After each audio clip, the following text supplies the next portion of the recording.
වැඩ සිටින මහා සංඝරත්නයන් අවසරයි. සදහබර පින්නතුනි, අපි බුදුරජාණන් වහන්සේගේ ශ්‍රාවක ශ්‍රාවිකාවන් විදිහට බුදුරජාණන් වහන්සේගේ වචනය ඉතා හොඳින් පිළිගන්න අය විදිහට අපට දැනුම් තේරුම් බවක් තියෙනවා. ඊටාම දීර්ඝ සසර ගමනක් ගෙවාගෙන අපි ඇවිල්ලා තියෙනවා කියලා. අපට යම් කෙනෙක් යම් මිනිසෙක් පේනවා නම් යම් සතෙක් පේනවා නම් ඒ හැම කෙනෙකුටම ඒ බඳු දීර්ඝ සසර ගමනක් තියෙනවා කියන දැනීම අපට තියෙනවා. ඒ විශ්වාසය අපට තියෙනවා නේද? නේද?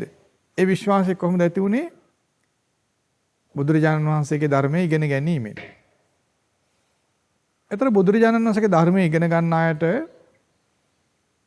මේ ජීවිතය ඊටාම යහපත් කරගෙන, පරලෝ ජීවිතය ඊටාම යහපත් කරගෙන, කිසි කලක අයහපතක් නොවන විදිහේ ජීවිතයක් ගොඩනගා ගන්න පුළුවන්කමක් තිබෙනවා.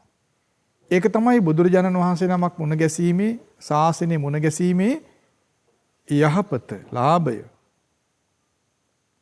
බුදුරජාණන් වහන්සේගේ ශාසනය මුණ ගැසීමෙන් ලැබෙන ලාභය කුමක්ද? කුමක්ද ඒ ලාභය? මෙලවත් යහපත් කරගනිමින්, පරලොවත් යහපත් කරගනිමින්, කිසිම කලක දුකක්, පීඩාවක් නොවන විදිහේ ජීවිතයක් හදාගන්න පුළුවන්. ඒ ලාභය සුළුපටු එකක්ද? සුළුපටු එකක්ද? නෑ. දැන් බලන්න, අපිට භවභෝග සම්පත් ලැබෙනවා. ඒ වයින් අපට යම් සෝයක් සොම්නසක් තියෙනවා. නමුත් සියලු දුක් පීඩා වලින් නිදහස් වෙන්න වයින් පුළුවන්ද? බෑ නේද? බෑ. తాවකාලික පොඩි පහසුවක් විතරයි ලැබෙන්නේ. නමුත් එයත් අපට අවශ්‍ය දෙයක් නේද? භවභෝග ආදිත් උවමනයි. මොකද ඒනිත් සුවේ තියෙන නිසා. නමුත් ඒන් සම්පූර්ණ සුවයක් ලැබෙන්නේ නැහැ. යම් කලකදී අපට මේ භවභෝග කිසිම උදව්වක් නැති කාලයක් තියෙනවා නේද?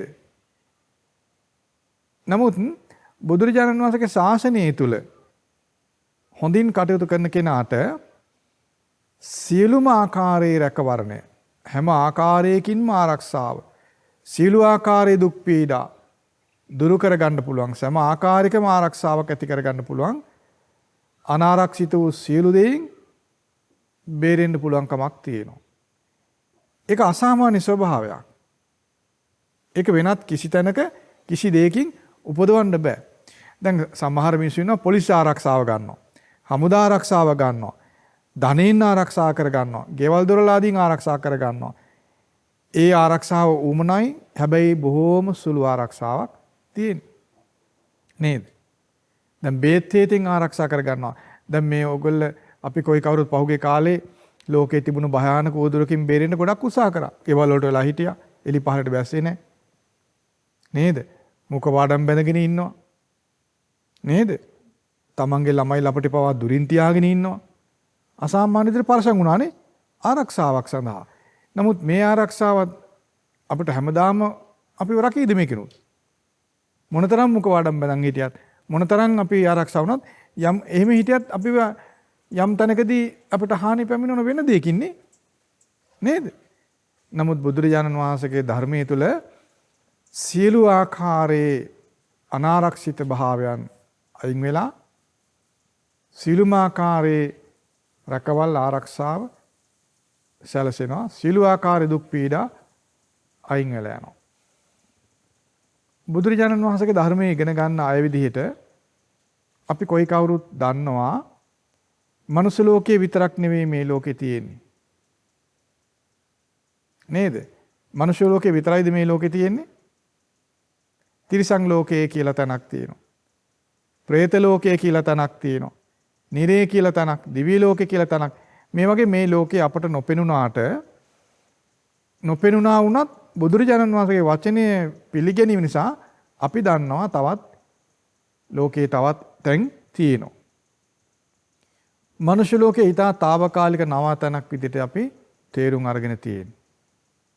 ඒ తాවකාලික නවාතන තුළ ඊටාම සුළු කාලයක් අපි වාසය කළා මෙහින් චුත්ත වෙලා යනවා. එතකොට අපි කවුරුවත් දන්නේ නැහැ කොහෙටද යන්නේ. ඒ වගේම අපි කොහේ ඉඳලාද ආවේ මේ කිසිවක් අපි දන්නේ නැහැ.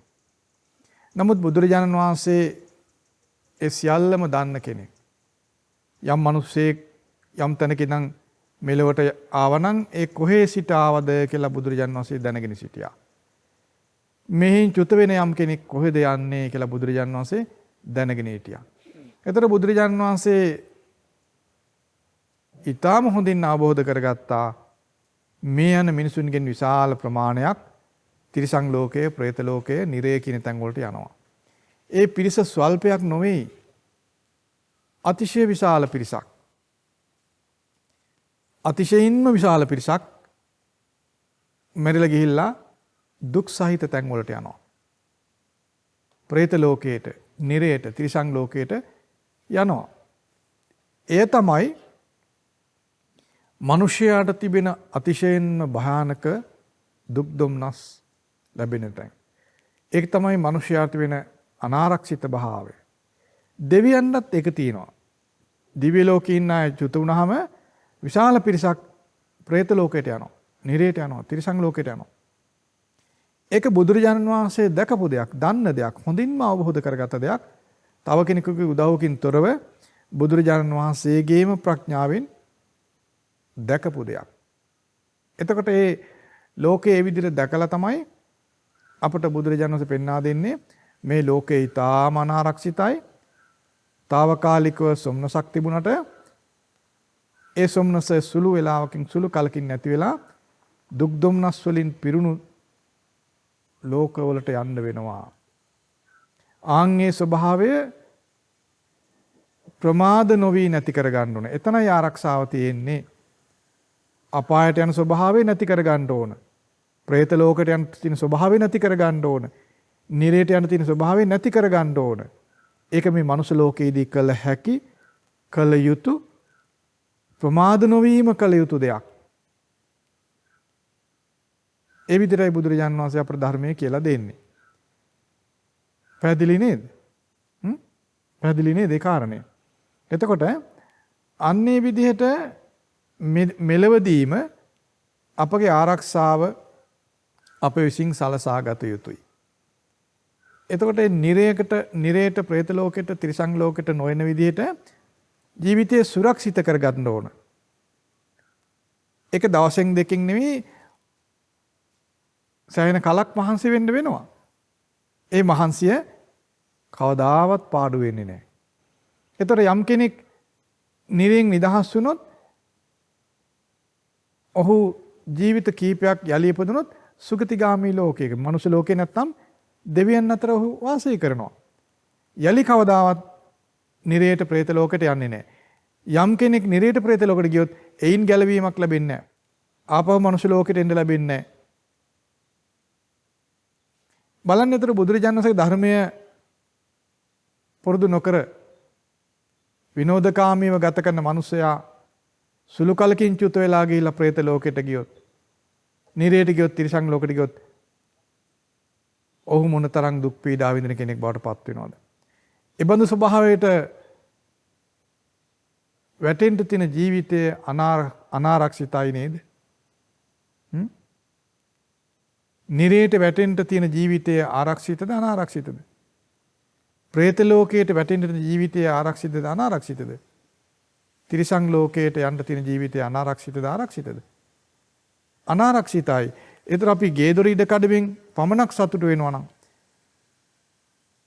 යාන වාහනෙන් පමණක් සතුටු වෙනවා නම්, මිල මුදලෙන් පමණක් සතුටු වෙනවා නම්, තනතුරු තානන්තරෙන් පමණක් සතුටු වෙනවා නම්, දැන් අපි ආරක්ෂිතයි, දැන් අපි රැකවරණ ලබලා තිබෙන්නේ, දැන් අපි ස්වයං පෝෂිතයි කියලා යම් කෙනෙක් උද්දාමයටපත් වෙනවා නම්, ඉඩ කඩම වවා කියාගෙන, ගේ දොර හදා කියාගෙන, ඥාති හිත මිතුරන් එකතු කරගෙන, භවභෝග සම්පත් රැස් කරගෙන, තනතුරු තානාන්තර ලබාගෙන යම් කෙනෙක් කල්පනා කරනවා නම් මම දැන් ආරක්ෂිතයි, මම දැන් ස්වයං පෝෂිතයි, මට කිසි හානියක් නැහැ, ලැබිය යුතු දේ සියල්ල ලැබලා තිබෙන්නේ කියලා උද්දාමයටපත් වෙනවා නම්, ආඩම්බරයටපත් වෙනවා නම්, ඒක හරිද?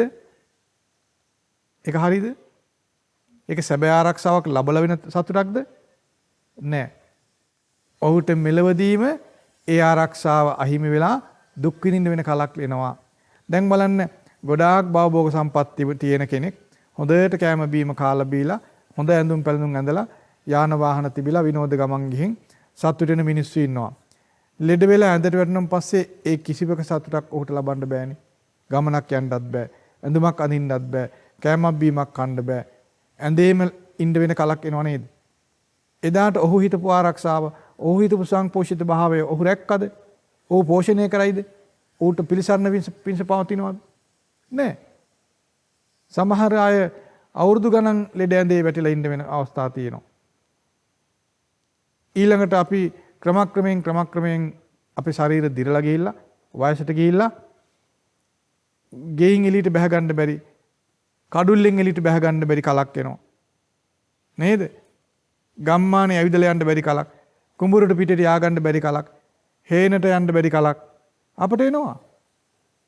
ඒතර අපි කඩුල්ල ළඟට යාන්තම් රොට්ටි ගාගා ගිහිල්ලා හැරමිටියක හරි කාගෙන් හරි ආධාරෙන් ගිහිල්ලා පාර දිහා බලන් ඉන්න මිනිස්සු ඉන්නවා.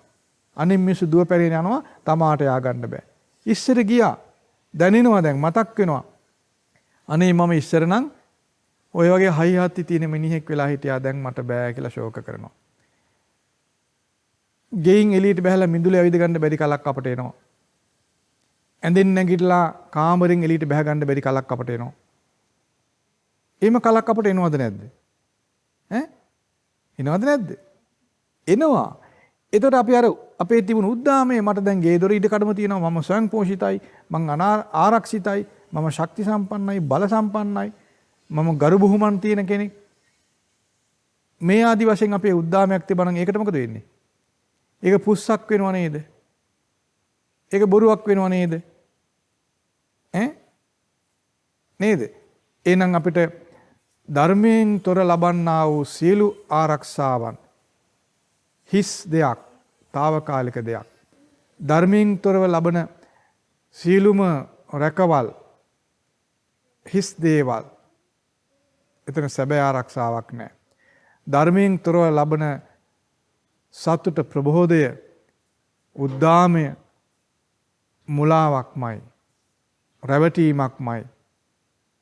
ධර්මයෙන් තොරව ලබන ඕනම ආරක්ෂාවක්, ඕනම සුරක්ෂිත බවක්, සමෘද්ධමත් භාවයක් ලෙඩවීමෙන් අවසන් වෙලා යනවා. වයසට යෑමෙන් අවසන් වෙලා යනවා. මරණයෙන් ඒ සියල්ල අතුරුදහන් වෙලා යනවා. යලි ලබන්න බැරි වෙනවා. පිනක් නොකල මිනිසයා දුගතියට ගියාම ඔව් ඉන්න කාලේ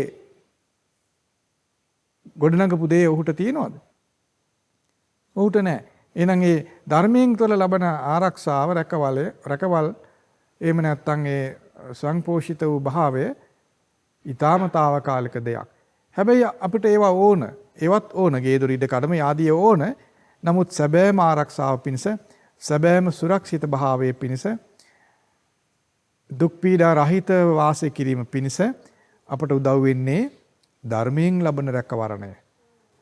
ධර්මයෙන් ලබන සුරක්ෂිත භාවය. ධර්මයෙන් ලබන පෝෂණය. ඒ නිසා මේ කොයි කවුරුත් තමන්ගේ ජීවිත රෝමනා භවභෝග සම්පත් ආදී දේ ඊට හොඳින් හදා වඩා ගත්ත අය, එයින් සතුට වෙන අය, දැන් ඔබ එයින් තෘප්තිමත් වෙලා නතර වෙන්න එපා. දැන් ඔබ බණ අහලා ධර්මයේ රැකවරණය, ධර්මයේ සුරක්ෂිත භාවය ලබා ගැනීම පිණිස, සම්පූර්ණ කර ගැනීම පිණිස කාල වේලාව දැන් වියදම් කරගන්න වෙනවා. එහෙම නොවුනොත් ඔබට පසුතැවෙන්න වෙනවා. අනේ අපොයි අපිට බණ අහන්නත් තිබුණා, දරුවෝ අපි උනන්දු කළා, දරුවෝ අපි ගැන හොයලා බැලුවා, අපි ඒ කිව් දේ ඇසුවේ නැහැ, භික්ෂුන් වහන්සේලාත් මුණ ගැහුණා, බණත් ඇහුවා, අපි අපේ ආරක්ෂාව සලසගත්තේ නැහැ නේද කියලා යම් කලකදී පසුතැවෙන්න උනොත් අපරාධේ නේද? අපරාධේ. ඒ නිසා ඔබ මේ වැඩිහිටි කොයි කවුරුත් හොඳට බණ අහලා ධර්මයේ පුරුදු කරගන්න. මේ කුඩා දූ දරුවන්ටත් දැනුම් තේරුම් එන කාලෙදීම ධර්මයේ පුරුදු කර ගැනීම පිණිස, සීලවන්ත ජීවිතය ගත කිරීම පිණිස අනුග්‍රහ සලසා දෙන්න. එතකොට ධර්මයේ රැකවරණය ඇති කර ගැනීමටත් ධර්මයේ ඉගෙන ගන්න ඕනේ. ඒ වගේ ධර්මයේ ඉගෙන ගනිමින් ජීවිතය සම්පූර්ණයෙන් සුරක්ෂිත කර ගැනීම පිණිස ශාසනය තුල අපට අනුග්‍රහ කරන්නේ බුදුරජාන් වහන්සේගේ ශ්‍රාවක භික්ෂුන් වහන්සේලා.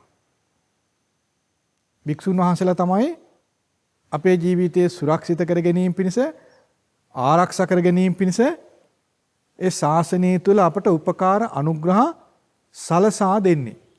භික්ෂුන් වහන්සේලාගෙන් තොරව ශාසනයක පිළිසරණක් ලබන්න බෑ. භික්ෂුන් වහන්සේලාගෙන් තොරව ශාසනයේ පිළිසරණ රැකවල් ලබන්න බෑ. පැහැදිලිද? ඒ නිසා භික්ෂුන් වහන්සේලා අසුරු කිරීම භික්ෂුන් වහන්සේලා කෙරෙහි ඊතා හොඳ සිතෙන් යහපත් සිතෙන් භික්ෂුන් වහන්සේ කෙරෙහි පිළිපැදීම අවශ්‍යයි. ඒතර ඒ සඳහා මේ දුර බැහැරම එන්න උවමනා නැහැ. දැන් මේ පින්නතුනේ ගමේ පන්සල් තියෙනවා නේද? ගමේ පන්සල් අහල පහල පන්සල් තියෙනවා. ඒ විහාරස්ථානවල භික්ෂුන් වහන්සේ වැඩ ඉන්නවා. ඒ භික්ෂුන් වහන්සේලා කෙරෙහි ඊතා හොඳ සිතෙන් පිළිපදින්න ඕන. මේ ළඟපාත හාමුදුරනේ මීට වඩා දුර බැහැර හාමුදුරුවෝ හොඳයි. මේ ආදි වශයෙන් ඇතැම් අය හිතනවා. නමුත් මේ පින්නතුනේ එහෙම හිතනවා කියලා අපි කියනවා නෙමෙයි. නමුත් අපි භික්ෂුන් වහන්සේ කෙරෙහි භික්ෂුන් වර්ග කරන්නේ නැතුව බෙදන්නේ නැතුව සමසිතින් භික්ෂුන් කෙරෙහි පිළිපදින්න උපස්ථාන කරන්න දන් පැන් දෙන්න ගරු බුහුමන් දක්වන්න පුරුදු වෙන්න ඕන. එයින් තමයි ශාසන රැකවරණය ශාසනෙහි පිළිසරණ ශාසනයෙන් ලබන ප්‍රතිලාභය අපට ලැබෙන්නේ. පැහැදිලිද? තේරුණාද මම කියන එක? ඒ නිසා හොඳට මතක තියාගන්න බුදුරජාණන් වහන්සේගේ ශාසනය දැන් තියෙනවා. ඒ ශාසනය හොඳින් තියෙනවා. ඒ ශාසනය තුළ ධර්මය අහලා තම තමාගේ ජීවිතය සුරක්ෂිත කර ගැනීම පිණිස ආරක්ෂා කර ගැනීම පිණිස ශාසන පිළිවෙත් සම්පූර්ණ කර ගන්න ඕන. ඒ සුරක්ෂිත භාවය කියන්නේ මොකද්ද? මරණින් මතු නිරේට නොයන විදිහට, දුගතියට නොයන විදිහට, പ്രേත ලෝකයට නොයන විදිහට ජීවිතය ආරක්ෂා කර ගැනීම, දියුණු කර ගැනීම, සුරක්ෂිත කර ගැනීම. ඒක තමයි ආරක්ෂාව. පැහැදිලිද? ඒ බඳු ආරක්ෂාවක් ඇති කර ගැනීමට අපට අනුග්‍රහ කරන්නේ කවුද? භික්ෂුන් වහන්සේලා. ඒ භික්ෂුන් වහන්සේලා පන්සලෙත් ඉන්නවා, ආරණ්‍යෙත් ඉන්නවා, ගමෙත් ඉන්නවා, වනාන්තරෙත් ඉන්නවා. ඒතර අපි කල්පනා කරොත් එහෙම මේ අසවල් භික්ෂුන් වහන්සේලාට වඩා අසවල් භික්ෂුන් වහන්සේලා හොඳයි. මේ භික්ෂුන් වහන්සේලාට වඩා අර භික්ෂුන් වහන්සේලා හොඳයි. ඔහොම කියලා හිතුවොත් ඒ විදිහට අපි උත්සාහ කළොත් දැනගත්තු තේරුම් ගත්තොත් අපට ශාසනය තුළ ලබන රැකවරණය පිළිසරණ ලබන්න බැරි වෙනවා, දුෂ්කර වෙනවා, ප්‍රමාද වෙනවා. ඒ නිසා බුදුරජාණන් වහන්සේගේ ශාසනය තුළ ලබන රැකවරණය කුමක්ද කියලා තේරුම් ගන්න.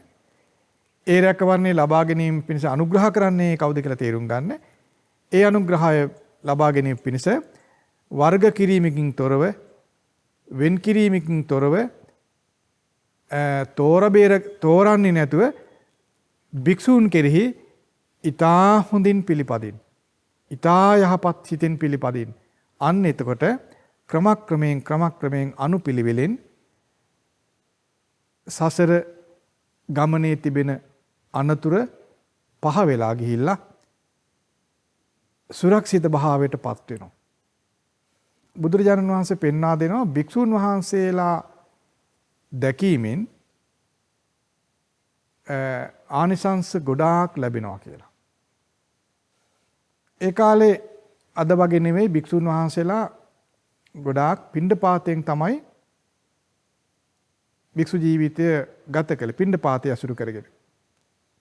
දානය සඳහා ගම්මාන වලට පිණ්ඩපාතේ වඩිනවා භික්ෂුන් වහන්සේලා.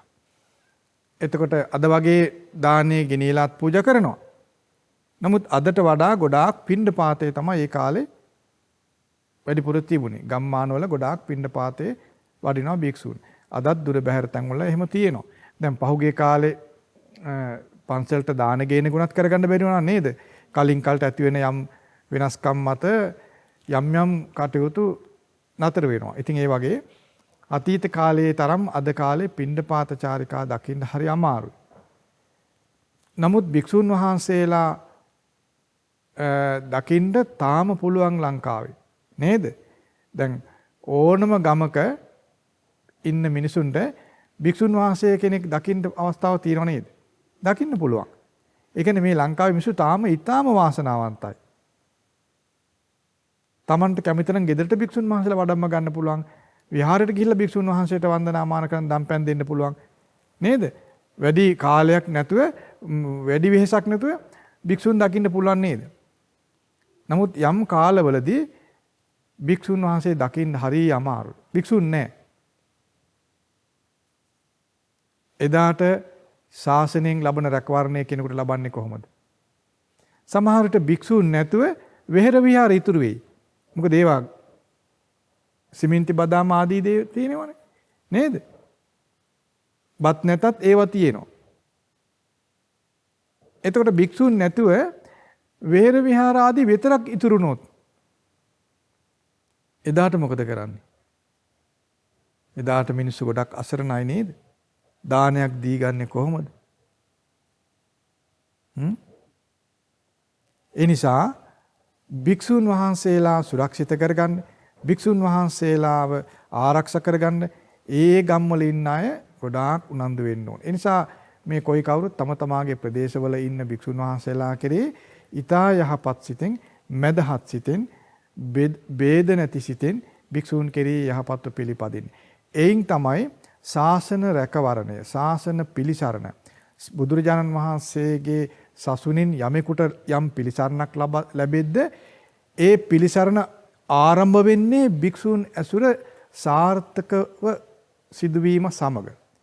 භික්ෂූන් කෙරෙහි බෙදුණු සිතෙන් යමෙක් ඇසුරු කරද්ද, භික්ෂූන් කෙරෙහි වර්ග කරන සිතෙන් යමෙක් ඇසුරු කරද්ද, විෂම සිතෙන් භික්ෂූන් දෙස බලද්ද ශාසන පිළිවෙත් එහෙම නැත්නම් ශාසනෙහි රැකවරණය දුරස් වෙනවා, ඈතට යනවා.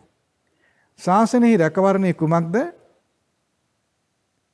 ශාසනයෙන් ලබන ආරක්ෂාව කුමක්ද? කුමක්ද මිනිසෙක් ශාසනය තුළින් බුදුරජාණන් වහන්සේගේ ශාසනයෙන් ලබන රැකවරණය? මරණින් මතු പ്രേත ලෝකෙට නොයන, තිරිසන් ලෝකෙට නොයන, නිරේට නොයන ජීවිතයක් සකස් කර ගැනීම. ඒ රැකවරණය ආරක්ෂාව සලසා ගැනීම පිණිස අනුග්‍රහය ලැබෙන්නේ කොහෙන්ද? භික්ෂුන් වහන්සේලාගෙන්. ඒ භික්ෂුන් වහන්සේලා ඊටා හොඳින් අසුරු කිරීමට පෙළඹෙන්නේ යම් තැනකදීද, යම් දිනකදීද, යම් මොහොතකද. එතෙන් පටන් ශාසන ප්‍රතිලාභය එනම් සසරේ තිබෙන භයානක බවෙන් නිදහස් වීමට ලැබෙන අවස්ථාව පෑදෙන්න පටන් ගන්නවා. බුදුරජාණන් වහන්සේ දේශනා කරනවා යම් අයෙක්, යම් කෙනෙක් භික්ෂුන් වහන්සේලා දැකලා සිත පහදව ගන්නවා නම්, සිතේ ප්‍රසාදය ඇති කර ගන්නවා නම්, අන්න එතනදී ස්වර්ගයේ ඉපදීම පිණිස වූ පිළිවෙතට පැමිණෙනවා. පැහැදිලිද? යම් වෙලාවකදී යමෙක් භික්ෂුන් වහන්සේලා දැකලා සිතේ පැහැදීමක් ඇති කර ගන්නවා නම්, ප්‍රබෝධයක්, පසන්න භාවයක් ඇති වෙනවා නම් සිතේ, එතෙන් පටන් මොකක්ද ඇති වෙන්නේ? සුගති ලෝකයේ ඉපදීම පිණිස පිළිවෙතට පැමිණෙනවා. ඒ කියන්නේ දුගතියෙන් නිදහස් වීම පිණිස, දුගතියේ ඉපදෙන එක නැති වෙන්න පටන් ගන්නවා. ඒතර යම් දවසකදී භික්ෂුන් දකිද්දී ඒ භික්ෂුන් කෙරේ හිත පහදව ගන්න අසමර්ථ වෙනවා නම් යම් කෙනෙක්, ඔහුට සුගතිය ඉපදීම පිණිස වන ප්‍රතිපදාව දුරස් වෙනවා. ඒ නිසා කවදාවත් කුමන විදියකවත් භික්ෂුන් කෙරෙහි අහිතවත් හිතක් ඇති වෙන්න නොදී ඊ타ම සමසිතින්, ඊතා යහපත් සිතින් ගමේ භික්ෂුන්ට වේවා, ආරණ්‍ය භික්ෂුන්ට වේවා වෙන් කරනතු සමසිතින් පොදුවේ භික්ෂුන් දැකලා සිත පහදව ගන්න උත්සාහ කරන්න. ඒ සඳහා ඒ විදිහට කටයුතු කරන්න. කියන්නේ බුදුරජාණන් වහන්සේගේ ශාසනය තුළ පිළිවෙත් පුරන සියලු භික්ෂුන් වහන්සේලා එක හා සමානයි. එකම පිළිවෙතක් රකින්න භික්ෂූන්. සමහර විට සිවුරු වර්ණය වෙනස් වෙන්න පුළුවන්. ඒ ගැන ලොකුවට කලබල වෙන්න එපා. සිවුරේ වර්ණය වෙනස් වුණා කියලා ඒ සිවුරේ වර්ණයත් සමග භික්ෂුන් වහන්සේලාගේ ගුණේ වෙනස් වීමක් වෙන්නේ නැහැ. පැහැදිලිද? ඊළඟට ඉන්න ස්ථානේ වෙනස් වෙන්නත් පුළුවන්. ඇතම් භික්ෂුන් ගමේ වෙන්න පුළුවන්, ඇතම් භික්ෂුන් ආරණ්‍ය වෙන්න පුළුවන්. ඉන්න ස්ථානේ වෙනස් වෙන්නේත් නැහැ. සම ගුණයෙන්, සම පිළිවෙතෙන්, සමනායකත්වයක් යටතේ තමයි භික්ෂුන් වහන්සේලා වාසය කරන්නේ. භික්ෂුන් කියන්නේ එකම පිරිසක්, එකම කණ්ඩායමක්. දැන් බලන්න අද දානේ පූජා කළේ මේ භික්ෂුන් වහන්සේලා වුණාට දානය අතීත අනාගත වර්තමාන කියන ත්‍රිකාලික භික්ෂුන් වහන්සේලා උදෙසයි කැපකොට පූජා කළේ. පැහැදිලිද? ඒ නිසා ආන්ගේ විදිහට භික්ෂුවක් දැකීමේදී ඔබට සිතෙහි ප්‍රසාදය ඇති වෙන්න ඕන. මේ බුදුරජාණන් වහන්සේගේ ශ්‍රාවක මහා සංඝරත්නයට අයිති ස්වාමින් වහන්සේ නමක්. දැකීමට වාසනාවක්, දැකීම දුර්ලභ පිනක්. අපටත් මෙබඳු වාසනාවක් තියෙනවා නේද කියලා ඔබට හිතෙන්න ඕන. ඒතර ඒ බඳු වාසනාවක් gedara dore ආසන්නයේම ඔබට තියෙනවා. ගමේම භික්ෂූන් වැඩ සිටිනවා නේද? හැම ගමකම තාම භික්ෂූන් වැඩ සිටිනවා. ඒතර නුවණ තියෙන වාසනාවන්ත පින්නතුන්ට gedara සිටම, ගමේ සිටම භික්ෂූන් දකිමින්, භික්ෂූන්ට ගරු බුහුමන් දක්වමින් අපමණ පින් කරගෙන සසරෙහි බියකරු ස්වභාවයෙන් නිදහස් වෙලා ආරක්ෂිත ජීවිතයක් මෙලවදී ගොඩනගා ගන්න පුළුවනි. ඒතර බුදුරජාණන් වහන්සේ භික්ෂුන් දැකීමේ පළමු ආනිසංසය විදිහට පෙන්වන්නේ කොමක්ද? භික්ෂුන් වහන්සේලා දැකලා සිත පහදව ගනීද? එතනදී ස්වර්ගයේ සුගතියෙහි දෙවියන් අතර ඉපදීම පිණිස ප්‍රතිපදාව පටන් ගත්තා වෙනවා. ඒතර ඒක දුෂ්කර වෙන්නේ නැහැ නේද? දුෂ්කර වෙනවද? දුෂ්කර වෙන්නේ නැහැ. අපිට දුෂ්කර වෙන්නේ භික්ෂූන් කෙරේ වර්ග කරන සිතක් අපට ආවොත්. මේ භික්ෂූන් වඩා අර භික්ෂූන් හොඳයි. ওই වගේ අපට හිතෙනවා නම්. එහෙම නොසිටී අපට හිතෙන්න ඕන මේ සියලුම භික්ෂූන් වහන්සේලා බුදුරජාණන් වහන්සේගේ ශ්‍රාවක භික්ෂූන් වහන්සේලා. ඒතර භික්ෂූන් දකිද්දි කෙනෙකුගේ හිත ඒ විදිහට පහදින්න ඕන.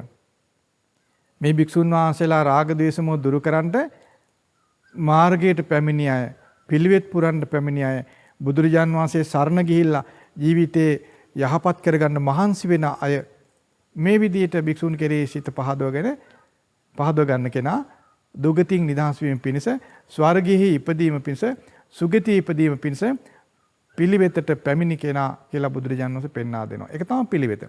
ඊළඟට බුදුරජාණන් වහන්සේ පෙන්වා දෙන යම් කෙනෙක් භික්ෂුන් වහන්සේලා දැකලා සතුරු සිත ඇති කර ගන්නවා. ඊළඟට එයා එතනින් එහාටත් භික්ෂුන් කෙරේ යහපත් විදි පිළිපදිනවා. එතනින් එහාට මොනවාද පිළිපදින යහපත් ක්‍රියා?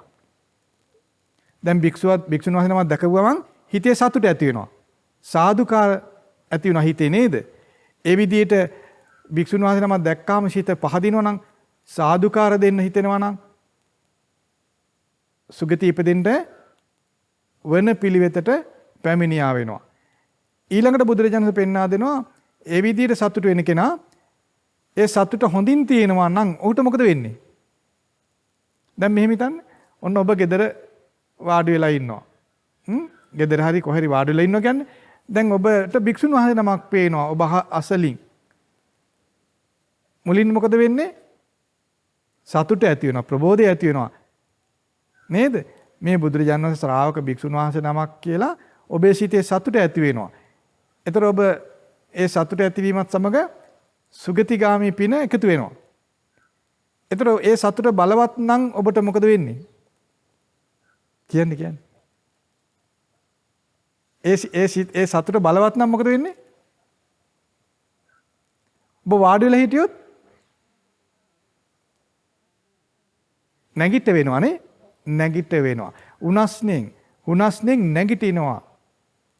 අන්නේ ක්‍රියාව පොඩි ක්‍රියාවක් නෙවෙයි. ඊළඟට වන්දනා කරනවා. ඒ ක්‍රියාව පොඩි ක්‍රියාවක් නෙවෙයි. ඊළඟට ඒ භික්ෂුව Taman කරා එනවා නම් අපි නිවසට එනවා. එතකොට වාඩිලා හිටියොත් නැගිටිනවා, නැගිට වෙනවා, වන්දනා කරනවා, ආසනයක් පනවනවා. නේද? අපි නිවසට එනවා නම් එතනින් අතර වෙන්නේ නැහැ. දුවලා ගිහිල්ලා ආසනයක් පනවනවා නේද? තීනම පුටුවේ වාඩි කරනවද? දුවලා ගිහිල්ලා සුදු ඇතිරිලක් ගෙනෙල්ලා එහෙම කරනවා නේද? කරනවා. දැන් පාරේ වඩින භික්ෂුන් වහන්සේ නමක් නම් අපි සතුටු වෙනවා. නැගිටලා වාඩිලට ඉඳ ගන්නවා. දුර හෝ ඉඳලා දෑත් ලං කරලා වන්දනා කරනවා නේද? ඒතර මේ ක්‍රියාවන් සුළුපටු ක්‍රියා නෙවෙයි. මිනිස්සුගේ ජීවිතයේ තිබෙන මහා අනාරක්ෂිත භාවයෙන් නිදහස් වෙන්න මේ සුළුයි කියන මේ ක්‍රියා තමයි උදව් වෙන්නේ. බලන්න එතකොට අපේ සිත තුල භික්ෂූන් කෙරෙහි වර්ග කරන හිතක් තියෙනවා නම් භික්ෂූන් තෝර බේරගෙන නම් අපි සලකන්නේ අපි කැමැති භික්ෂුව යනකොට සතුට ඇති වෙනවා අකමැති භික්ෂුවක් යනකොට සතුට ඇති වෙන්නේ නැහැ නේද? නමුත් අපි පොදුවේ සියලු භික්ෂූන් වහන්සේලා කෙරෙහි සිත් පහදව ගැනීම පිණිස නම් අපේ සිත සූදානම්. මහා සංඝරත්නයේ බුදුරජාණන් වහන්සේගේ ශ්‍රාවක භික්ෂූන් විදිහට අපි තේරුම් ගන්නවා නම් එලෙස නම් අපේ පිළිගැනීම ඈතින් භික්ෂූන් වහන්සේ නමක් දැක්කහම සිතේ සතුට ඇති වෙනවා. නේද? ඈතින් භික්ෂූන් වහන්සේ නමක් දැක්ක සිතේ සතුට ඇති වෙනවා. ඒතර අපේ සිත සුගතිය පිණිස සුගතියේ ඉපදීම පිණිස පිළිවෙතට පැමිණෙනවා. එයයි පිළිවෙත. සුගතිගාමී ජීවිතේ පිළිවෙතයයි. එතනින් පටන් ගන්න සීලුම යහපත් වූ ප්‍රතිලාභයක්. ඊළඟට භික්ෂුවක් දුරින් දැක්කත් සිත පැහැදුණු කෙනා උනස්නෙන් නැගිට වෙනවා. එයයි ස්වභාවය. සමීපයෙන් දැක්කහම කවර කතාදනේ නේද? ඒතකොට තමාගේ නිවසට වඩිනවා නම් කවර කතාද නේද? ඒතකොට භික්ෂුන් වහන්සේ නමක් දැක්කහම සිත පහදව ගැනීම සුගතියේ ඉපදීමට පිළිවෙත. ඒ පිළිවෙතට පැමිණීම ප්‍රථමයෙන් වෙන දෙයක්. ඒ පිළිවෙතින් තොරව ඉන්න ඔබට යන්න බෑ. ඇයි මුලින්ම වරද්දගත්තොත් එතනනේ වරද්දගන්නේ. නේද? නිවැරදි කරගත්තොත් එතනමයි නිවැරදි කරගන්න තියෙන්නේ. කුමක්ද නිවැරදි කරගන්න ස්වභාවය? භික්ෂූන් කෙරෙහි සමසිතින් ගරු බුහුමන් දැක්විය යුතුයි. සමසිතින් ප්‍රසාදය ඇති කරගන්න ඕන. භික්ෂුන් වහන්සේලා කොයි කවුරුත් බුදුරජාණන් වහන්සේගේ ශ්‍රාවක භාවයේ සිටින අය, ඊතා දුෂ්කර පිළිවෙතකට පැමිණි අය. දැන් බලන්න භික්ෂුන් වහන්සේ කෙරෙහි හිත පහදව ගන්න කොයි කාටත් පුළුවන්කම තියෙන්න ඕන. භික්ෂු ජීවිතයේ ගිහි ජීවිතයට වඩා බොහෝම දුෂ්කරයි. ලොකු පිළිවෙතක් අනුගමනය කරන්න ඕන. දුෂ්කර කටයුත්තක් කරන්න ඕන. දැන් ඇතැම් අයට හිතෙන්න පුළුවන් හරිහම්බ කිරීමයි දුෂ්කර කියලා. නමුත් හරිහම්බ කිරීම දුෂ්කරයි තමයි. නමුත් ඊට වඩා දුෂ්කර වූ දෙයක භික්ෂූන් නියැලෙනවා. හරිහම්බ නොකළා වුණත් බොහෝ දේවල් අතහැරගෙන භික්ෂුන් ඉන්න සිද්ධ වෙනවා. එහෙම නැත්නම් භික්ෂු ජීවිතයේ සුරක්ෂිත කරන්න හරි අමාරුයි. ශ්‍රාවක භාව තියාගන්න බොහෝ දේවල් අතහැරගෙන ඉන්න වෙනවා. දැන් බලන්න විකාලෙහි ආහාර ගන්න නැතුව ඉන්න වෙනවා. නේද? සාමාන්‍ය ගෘහ ජීවිතය ගත කරන ඒ දේවල් කරන්න වෙන්නේ කරන්න බෑ අතහරින්න වෙනවා. සල්ලි මිල මුදල් හම්බ කිරීම ඒවා පරිහරණය කිරීම රංග මිල මුදල් පරිහරණය කිරීම අතහරින්න වෙනවා. ඒතර ගිහි අය කරන ගොඩාක් දේවල් භික්ෂූන්ට කරන්න බෑ. නොකර ඉන්න වෙනවා. ඒ සඳහා භික්ෂුන් වහන්සේලා උත්සාහ කරනවා. පන්සලේ භික්ෂුන් වහන්සේ වේවා, ආරණ්‍ය භික්ෂුන් වහන්සේ වේවා හැකි පමණින් ඒ භික්ෂු ජීවිතය සුරක්ෂිත කරගන්න උත්සාහ කරනවා. ඇතැම් අය අතර යම් අඩුපාඩු වෙන්න පුළුවන්. නමුත් උන්වහන්සේලා විශාල උත්සාහයක් ගන්නවා බුදුරජාන් වහන්සේගේ වචනේ පරිදි ජීවිතය ගත කරන්න. ඒතර ඒ විදිහට භික්ෂුන් වහන්සේලා ගැන අපේ සිතේ සතුටක් තියෙනවා නම් දුර දැක්කත් භික්ෂුන් වහන්සේ කෙරෙහි සිත පහදිනවා. ඒතර තමා සමීපයට පැමිණෙනවා නම් තමන් භික්ෂුන් වහන්සේ කෙරෙහි සිත පහදව ගන්නවා. ආන්ගේ පැහැදුණු කෙනා සුගතියට නැමෙන අයගේ සිත. ඒ පිළිවිතේ ජීවිතයේ දිගටම ගත කරද්දී සුගතියෙන් පහතට වැටෙන්නේ නැහැ. දුගතිගාමී වෙන්නේ නැහැ. ඊළඟට භික්ෂුන් වහන්සේ නමක් දැක්කහම ගෞරවයේ තියෙන කෙනා ආසනයෙන් නැගිටිනවා. නේද? වාඩිලා හිටුත් නැගිටිනවා. වන්දනා කරනවා, ආසන පනවනවා. මෙන්න මේ ක්‍රියා තුන කෙරෙනවා නම් ඒ ක්‍රියා තුنين ලැබෙන ආනිසංසය ඊටාම ඉහළයි. බුදුරජාණන් වහන්සේ දේශනා කරන යම් කෙනෙක් භික්ෂුන් වහන්සේ නමක් පැමිණෙනකොට ඒ විදිහට පහදවගෙන උනස්නින් නැගිටිනවා නම් ඊළඟට වන්දනා කරනවා නම් ආසන පනවනවා නම් ඒ ක්‍රියා කරනකොට එහි ලැබෙන පිනෙන් එයින් ලැබෙන පිනෙන් ඊටාම ගෞරවාන්විත ජීවිතයක් පිණිස සකස් වෙනවා. දැන් බලන්න මනුස්ස ලෝකේ ඉපදුනත් ඇතැම් අයට ගරුසරු ලැබෙන්නේ නැහැ නේද? නිന്ദා පාස හීන ස්වභාවයෙන් තමයි සමහර ජීවත් වෙන්නේ. සමහර අය මනුස්ස ලෝකයේ සුගති ලෝකයක් වුණත් සමහර අය හීන කුලෙන් පහතයි. එහෙම නැත්නම් ಜಾතියෙන් ගණන් ගන්නෙ නැහැ. සේවයෙන් ගණන් ගන්නෙ නැහැ. නේද? අඩු සැලකිලි ලැබෙන මිනිස්සු ඉන්නවනේ. නේ? ඒත් මනුස්ස ලෝකයේ සුගතියක්. නමුත් ඇතැම් තැන්වලදී නොසලකා ඉන්නවා. ගණන් ගන්න නැහැ. සමහර අයට ගෙදරකට වුණත් ගන්න නැති කට්ටිය ඉන්නවා. බුදුරජාණන් වහන්සේ දේශනා කරනවා යම් කෙනෙක් භික්ෂුන් වහන්සේ කෙරෙහි පැහැදිලා වාඩිලා ඉන්න තැනින් නැගිටිනවා නම් වන්දනා කරනවා නම් ආසන පනවන නම් අන්නේ ක්‍රියාවල නිරත වෙන කෙනාට රැස් වෙන පිණින් ලැබෙන ආනිසංසය තමයි ගෞරවය ලැබෙනවා. යන තැන ඔහුට පිළිගැනීමක් ලැබෙනවා. ඒක යහපතක් නේද? ඒක දුගතියක ලැබෙන එකද සුගතියක ලැබෙන එකද? සුගතියකයි ලැබෙන්නේ. ඒතර ඒක දුගතියෙන් නිදහස් වෙලා ආරක්ෂිත ජීවිතයක් පිණිස උදව් ලැබෙන එකක්. සුවපහසු පිණිස ලැබෙන එකක්. ඒක පිනෙහි විපාකයක්. ඒ විපාකේ ලැබෙන ක්‍රියාව මොකද්ද? භික්ෂුන් කෙරේ පැහැදුණු සිතෙන් යුක්තව උනස්නේ නැගිටීම. ඒක බලෙන් නැගිටින්නේ තමා තුළ සිදුවෙන එකක්. නේද? බලෙන් නැගිට්ට කියලා ඒ පින රැස් වෙන්නේ නැගිටින්නේ ඒ නැගිටීම් පිණිස ඔහු තුළ කල්ැතුවම හිතේ පැහැදීම තියෙන්න ඕනේ. පැහැදීම නැතුවත් නැගිටින්න පුළුවන් නේද? පැහැදීම නැතුව නැගිටින්න පුළුවන්, වඳින්නත් පුළුවන්, ආසන පනවන්නත් පුළුවන්. එපමණකින් එයින් පිනක් රැස් වෙන්නේ නැහැ. එහෙනම් ඒ පින රැස් වෙන්නේ කොහොම කෙනාටද? සිතේ පැහැදීම තියෙන කෙනාට. එහෙනම් සිතේ පැහැදීමෙන් තමයි පින් ඉපදෙන්න පටන් ගන්නෙ. සිත පැහැදුණු කෙනා, භික්ෂුන් වහන්සේගේ සිත පැහැදුණු කෙනා ස්වභාවයෙන්ම වාඩිලා හිටියොත් නැගිට වෙනවා. දැන් භික්ෂුවක් ඕනේ නැහැ. තමන්ගේ අම්මා ළඟට එනකොට තමන් පුටුවක වාඩිලා හිටියොත් නැගිටිනව නේද හොඳ ළමයි?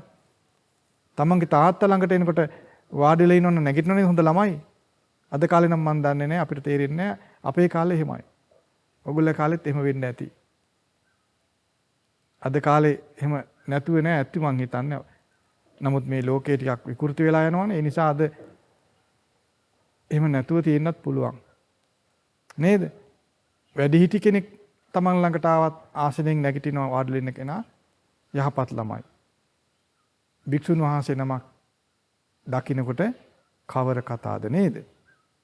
ඒතර ඒ විදිහට භික්ෂුන් වහන්සේ කෙරෙහි හිත පහදවගෙන උනස්නෙන් නැගිටීම, වන්දනා කිරීම, ආසන පැනවීම කියන කටයුතු කෙරෙනවා නම් එතනදී ගෞරවාන්විත ජීවිතයක් මතු ඉපදෙනවා නම් ඊටාම ගෞරවාන්විත ජීවිතයක් ඔහුට ලැබෙනවා.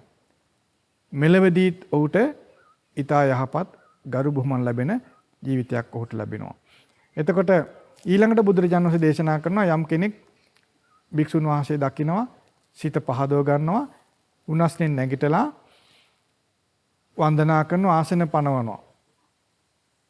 ඊළඟට මොකද වෙන්නේ යාට? ඒ වගේ මට්ටමට භික්ෂුව කෙරෙහි පහදින කෙනාට ඊළඟට හිත කොහොමද නැමෙන්නේ?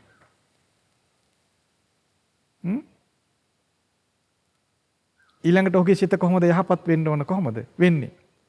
ඊළඟට බුදුරජාණන් දේශනා කරනවා ඒ විදිහට හිත පිනට නැමෙන කෙනාගේ සිත මසුරු මල වලින් තොර වේදවා නම්. මසුරුකම කියන්නේ මොකද්ද? තමා සතු දෙයක් අනුන්ට දෙන්න තියෙන අකමැත්ත. ඒක මසුරුකම. ඒක මලකඩක්. මලකඩ කියලා කියන්නේ සිත විනාශ කරන දෙයක්. මසුරු බව. ඒ නිසා මසුරු මල කියලා තමයි ඒකට කියන්නේ.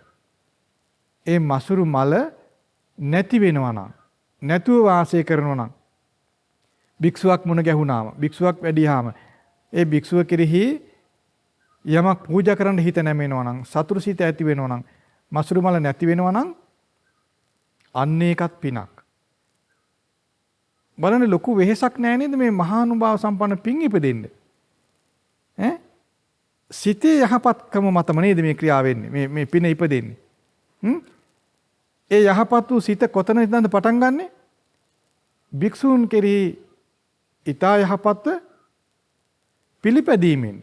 භික්ෂූන් වර්ග කරන්නේ නැතුව, භික්ෂූන් බෙදන්නේ නැතුව, භික්ෂූන් තෝර බේර ගන්න නැතුව සමසිතින් සියලු භික්ෂූන් කෙරෙහි එකසිතින් සැලකීමෙන්, සංග්‍රහ කිරීමෙන්, උපස්ථාන කිරීමෙන් තමයි මේ යහපත් ආනිසංස ක්‍රමක්‍රමයෙන් ඉපදෙන්නේ.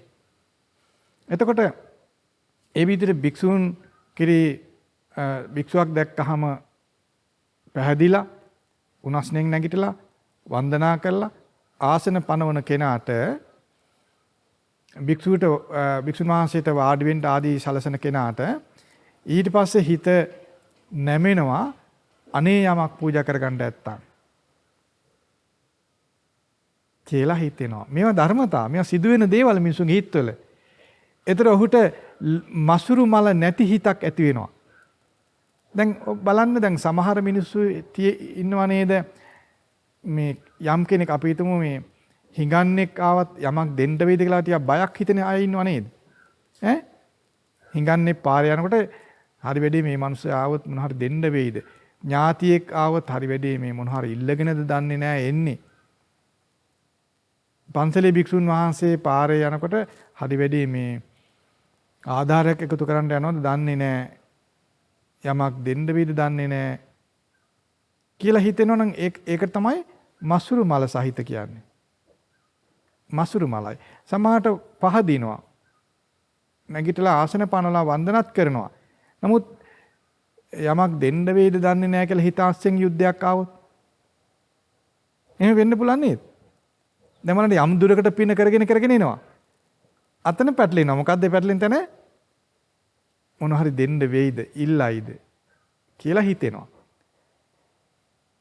එමේ ඉල්ලන්නත් කලින් ඔහුට හිතෙනවා නම් අනේ යමක් පූජා කරගන්න නැත්තම්, යමක් දෙන්න නැත්තම්, එහෙම හිතුවිලි තියන අයත් ඉන්නව නේද? එහෙම අය ගොඩාක් ඉන්නවා. අර වගේ දොස් තියන අයත් ඉන්නවා කලාතුරකින්, නැතුව නෙවෙයි. ඒක හැටිනේ ලෝකෙක නේද? නමුත් ගොඩාක් අය භික්ෂුන් වහන්සේ ගෙදරට නොවැඩියත් අනේ භික්ෂුන් වහන්සේට යමක් පූජා කරගන්න නැත්තම් කියලා හිතන අය කොච්චර ඉන්නවද ලංකාවේනේ නේද? අපේ ගෙවල් දොරවල ඉන්න අම්මලා, උපාසක අම්මලා හැම කෙනෙක්ම වගේ ඒ වගේ යම් සිවුරක් හරි පූජා කරගන්න නැත්තම්, දාන ටිකක් පූජා කරගන්න නැත්තම් කියලා හිතන අය ගොඩාක් ඉන්නවා.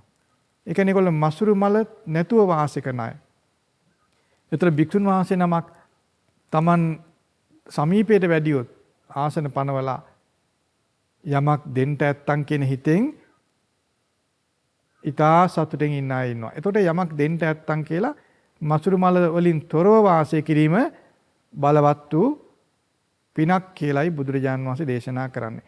ඒ මසුරු මල වලින් තොරව වාසය කිරීමෙන් ලැබෙන පින ඊටාම් උසස් ප්‍රතිලාභ ලබා දෙනවා. බුදුරජාන් වහන්සේ දේශනා කරන යම් කෙනෙකුට බල සම්පන්න වූ ජීවිත ලැබෙනවා නම්, දෙවියෙකුට වේවා මිනිසෙකුට බල සම්පන්න ජීවිත ලැබෙනවා සමහර අයට. අන්නේ බල සම්පන්න ජීවිත ලබන්නට උදව් වෙන පින මොකද්ද? ඒ මසුරු මල වලින් තොරව වාසය කිරීම. දැන් මහේශාක්‍ය කියලා කියන්නේ මහේශාක්‍ය මිනිස්සු ඉන්නවා. මහේශාක්‍ය දෙවිවරු ඉන්නවා. එමෙතන අල්පේශාක්‍ය කට්ටිය ඉන්නවා. දැන් මිනිස්සු අතරත් එහෙම කවුරුත් පිළිගන්නේ නැති, කොන් වෙච්ච පිරිසක් නෑ, සතුටු වෙන්නේ නෑ, කවුරුත් පිළිගන්නේ නැති කට්ටිය ඉන්නවා. සමහරු එහෙම නෑ, බොහොම බල සම්පන්නයි, මහේශාක්‍යයි කියනවා. දෙවියන් අතරත් එහෙමයි. අන්නේ මහේශාක්‍ය භාවය කියන බල සම්පන්න බව ඉපදෙන්නේ මසුරු මල වලින් තොරව වාසය කරනකොට. ඒතර භික්ෂුන් වහන්සේ නමක් දැකලා සිත පහදව ගන්නවා නම් උනස්නෙන් නැගිටලා ආසන පනවලා වන්දනාමාන කරනවා නම් මසුරු මල වලින් තොරව වාසය කරනවා නම් දැන් ආනිසංස 3ක් ලබලා. පළවෙනි ආනිසංසය මොකද්ද?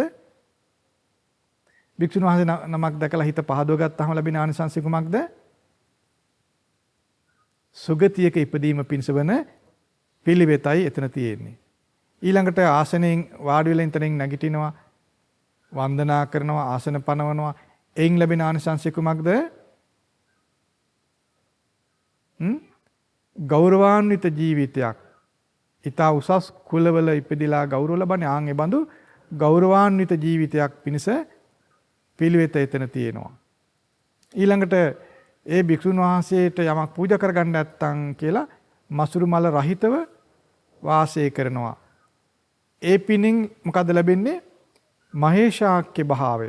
ඒතර ඒ මහේශාක්‍ය භාවයේ පිණිස වෙන පිළිවෙත කියලායි බුදුරජාණන් වහන්සේ පෙන්වා දෙන්නේ. ඊළඟට ඒ විදිහට යමක් දෙන්න නැත්තම් යමක් පූජා කරගන්න නැත්තම් කියලා ඊටා සතුරු සිතෙන් පුලුපුලා ඉන්න ඒ පින්නතා පෙන් එකක් හරි පූජා කරනවා. එහෙම නැත්තම් වෙනත් ගිලම්පස එකක් අපි හිතමු පූජා කරනවා. දාන වේලා නම් දානේ ටිකක් පූජා කර ගන්නවා. වෙනයම් පිළිකරක් පූජා කර ගන්නවා. සුළු දෙයක් වෙන්න පුළුවන්. මහ දෙයක් නැති වෙන්න පුළුවන්. අපි දන්නවා ඒ කාලේ ඇතම් අය පූජා කරලා තියෙන දේවල් ගත්තාම වතුර එකක්, ඉදි කට්ටක්, ඒ වගේ සුළු දේවල් පවා පූජා කරන මිනිස්සු. ඒ පූජා කරන්නේ අර වදින මේ මසුරු මල අතහැරලා පූජා කරනවා. ආන් ඒ විදිහට යමක් පූජා කළොත් එහෙම දානයක් දුන්නොත් ඒ දානයත් පිනක් රැස් වෙන දෙයක්. මහානුභාව සම්පන්න පිනක් රැස් වෙන දෙයක්.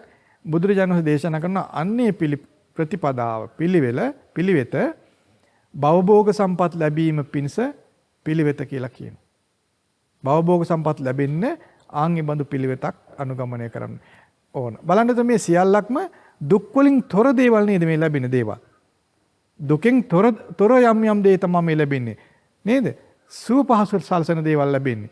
එහෙනම් ඒ දුකෙන් තොරව සුවය ලබන හැම දෙයක්ම ලැබීම පිණිස භික්ෂුන් වහන්සේ දැකීමෙන් ඒ පිළිවෙත් ඉපදෙනවා ටික ටික. ක්‍රමක්‍රමයෙන් ඉපදෙනවා. ඊළඟට බුදුරජාණන් දේශනා කරනවා මේ විදිහට දන් පෙන් දෙන කෙනා ඊට පස්සේ අපි හිතමු ගිලම්පස එකක් පූජා කරනවා. නැත්නම් දානයක් පූජා කරනවා. ඊළඟට ඔහු භික්ෂුන් වහන්සේ යමක් කියද්ද අන්නේ දේ අහනවා. හොඳට ඇහුම්කන් දෙනවා.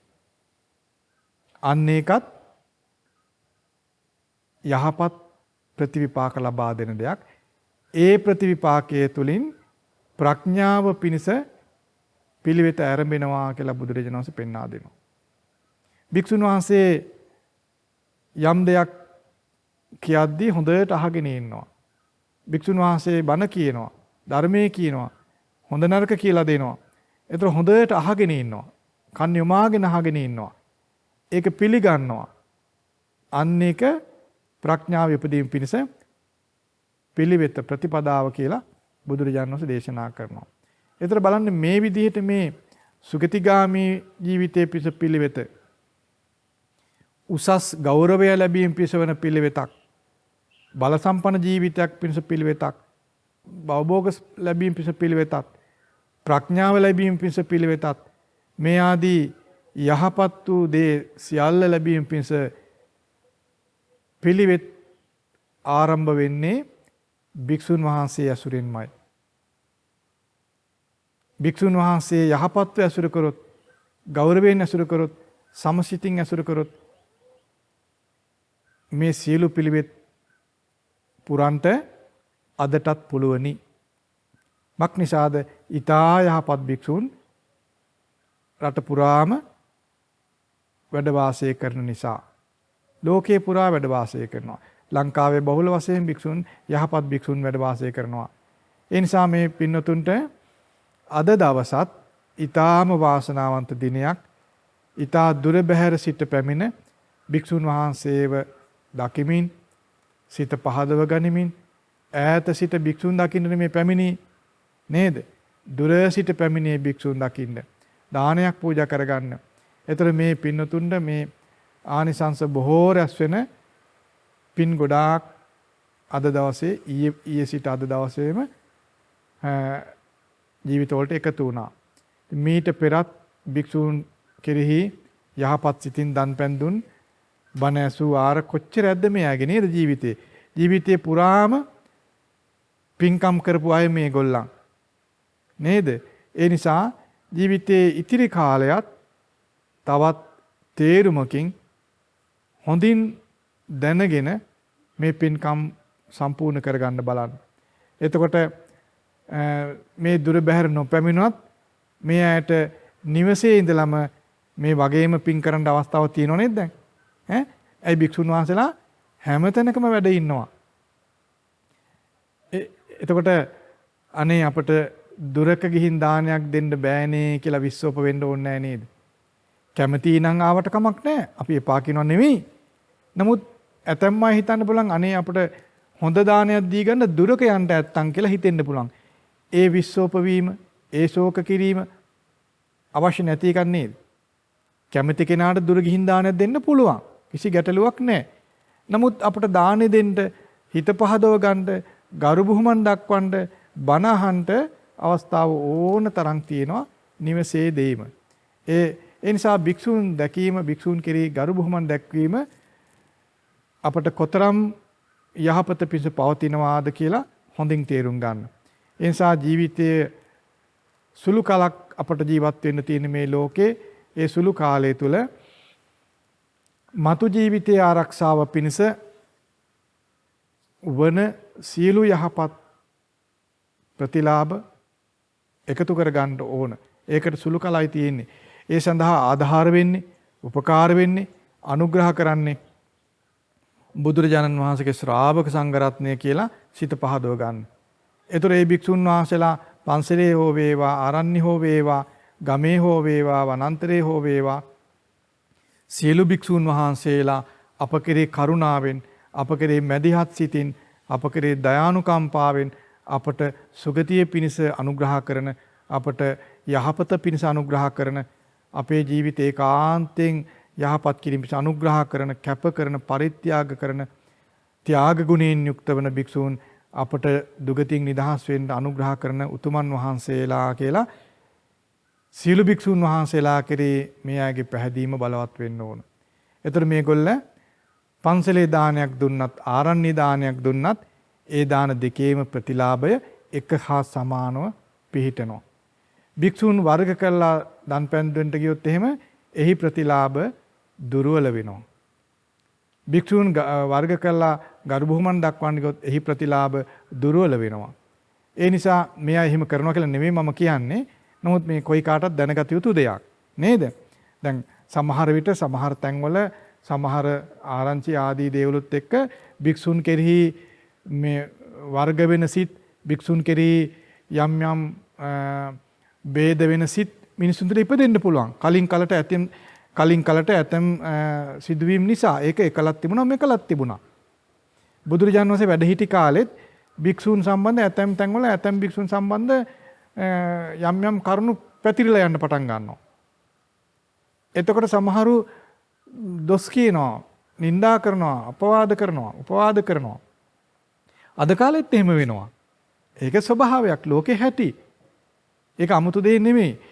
නමුත් එයින් අදහස් වෙන්නේ නැහැ බුදුරජාණන් වහන්සේගේ සමස්ත භික්ෂු පරපුර දොස් සහිතයි කියලා කවදාවත් එයින් නිගමනය වෙන්නේ නැහැ. බුදුරජාණන් වහන්සේගේ ශ්‍රාවක භික්ෂුන් වහන්සේලා සියල්ල ඊතා යහපත්, ඊ타ම යහපත්, එක හා සමගුණයෙන් යුක්තයි. ඒ සියලු දෙනා බුදුරජාණන් වහන්සේ කෙරෙහි එකසේ පිහිටා භික්ෂූත්වයේ සුරකින්න උතුමන් වහන්සේලා. උන්වහන්සේලා සියලු දෙනා බුදුරජාණන් වහන්සේගේ අවවාදය සමසේ පිළිගන්නා උතුමන් වහන්සේලා. ඒ නිසා භික්ෂුන් වහන්සේලා කෙරෙහි ඊ타ම ඊ타ම ගෞරවාන්විත සිතින් වාසය කරන්න, තම තමා සිටින ප්‍රදේශයේ භික්ෂූන්ටත් ගෞරවයෙන් අපෝපස්ථාන කරන්න, දම් පැන් දෙන්න පුරුදු වෙන්න. ඒවා අතහැර ගන්න එපා. එතකොට ඔබට දිනපතාම මේ වගේ පින් කරන්න පුළුවන්කම තියෙනවා. හැමදාම මේ වගේ පින්කම් කරන්න පුළුවන්කමක් තිබෙනවා. ඒතර ඔබ හැමදාමත් සුගතිගාමී පිළිවෙත රකින්න අය බවට පත් වෙනවා. රැක ගන්න අය බවට පත් වෙනවා. ඒ පිළිවෙත වඩන අය බවට පත් වෙනවා. දැන් බලන්න සුගතිගාමී පිළිවෙත. සුගතියක ඉපදීම් පිණිස වෙන පිළිවෙත මොකද්ද? මොකද්ද පිළිවෙත? භික්ෂුන් කෙනෙහි හිත පහදවා ගැනීම. ඒතර අපි හැමදාම මේක කළ යුතුයි නේද? යම් වෙලාවක අපේ හිත පැහැදිලි නැති වෙන ගමන් අපේ පිළිවෙත නැති වෙලා යනවා. මොකද්ද නැති වෙන පිළිවෙත? සුගතිගාමී පිළිවෙත නැති වෙලා යනවා. එහෙනම් අපි භික්ෂුන් වහන්සේ කෙරෙහි අපේ පැහැදීම හොඳට පවත්වා ගන්න ඕන නේද? කඩ නොවන විදිහට පවත්වා ගන්න ඕන නේද? එතකොට අපේ පිළිවෙත ආරක්ෂා වෙලා පිළිවෙත ආරක්ෂා වෙනකොට දුගතියෙන් නිදහස් දුගතිය වැටෙන්නේ නැති පැත්තට හිත නැමිලා ආරක්ෂා වෙලා නේද? ඒ විදිහට අපේ පිළිවෙත යහපත් වෙද්දී ඇතැම් විට සීළු දෙනාට පාහේ මේ ජීවිතේම පිරිනොම් පාන්න බෑනේ අවස්ථාවක් එන්නේ. ඇතැම් අය මේ ජීවිතේ පිරිනොම් පානවා. ඒ ස්වල්ප දිනයි. තමත් පිරිසක් ඊළඟ ජීවිතේ පිරිනොම් පානවා. ඒත් ස්වල්ප දිනයි බොහෝ දෙනා ටික කලක් ගත වෙනවා. බොහෝ දෙනාට ටික කලක් ගත වෙනවා. ඇතැම් අය ජීවිත කීපයක් ගත කරන්න සිද්ධ වෙනවා නිවන සම්පූර්ණ කරගන්න. එතෙක් ඒ අය දුගතියකට නොවැටි ඉන්න ඕන. දුගතියකට නොවැටි සුගතිගාමී සුවපහසු ජීවිතයක් ඇති කරගනිමින් වාසය කිරීමෙන් තමයි නිවන කරා යන ඉඩකඩ සම්පූර්ණ වෙන්නේ. ඒතර ඒ සුගතිගාමී ජීවිතය සාර්ථක වෙන්නේ භික්ෂූන් කෙරෙහි සමසිතින් ගෞරවයෙන් පැහැදීමෙන් යුක්තව වාසය කිරීමෙන්. එතන තමයි සුගතිගාමී පිළිවෙත. එතෙන් පටන් භික්ෂුන් වහන්සේගේ වචනය ධර්මය අහලා ඒ ධර්මයේ පිළිපදිද්ද ප්‍රඥාව ඉපදෙනවා. ඒ ප්‍රඥාව උපදව ගැනීම මේ ජීවිතේදීම කරගන්න පුළුවන්කමක් තියෙනවා. ඒ විදිහට යහපත් වූ ප්‍රතිලාභ ආනිසංස බොහොමයක් සියල්ල පාහේ භික්ෂූන් ඇසුරු කිරීමෙන් භික්ෂූන් දැකීමෙන් භික්ෂූන් වහන්සේ කෙරේ යහපත් පිළිපැදීමෙන් තමයි උපදව ගන්න තිබෙන්නේ. ඒ නිසා මේ අයට මේ ලාභය මේ හැමෝටම මේ ලාභය තියෙනවා. මේ හැමෝම භික්ෂූන් කෙරෙහි සතු සිතින් ඉන්න අය. ඉතින් මේ ප්‍රතිලාභයන් තව තවත් සම්පූර්ණ කරගන්නට උනන්දු කරන්ටයි මා මේ කරුණු පැහැදිලි කරලා දුන්නේ. අපි සෙත් පතනවා මේ සියලු දෙනාටම බුදුරජාන් වහන්සේගේ ශ්‍රාවක භික්ෂූන් වහන්සේලා කෙරෙහි මනාකොට සිත පහදව ගැනීමෙන් සුගතිගාමී පිළිවෙතෙන් ආරම්භ වන ඒ උතුම් සුරක්ෂිත භාවය පිණිස ඒ සුරක්ෂිත භාවය සම්පූර්ණ කර ගැනීම පිණිස ධර්ම ශ්‍රවණය කරමින් ප්‍රඥාව ඇති කර ගැනීම පිළිවෙත උපදවා සම්පූර්ණ කරන්නට සිළු දෙනාටම වාසනාව උදා වේවා.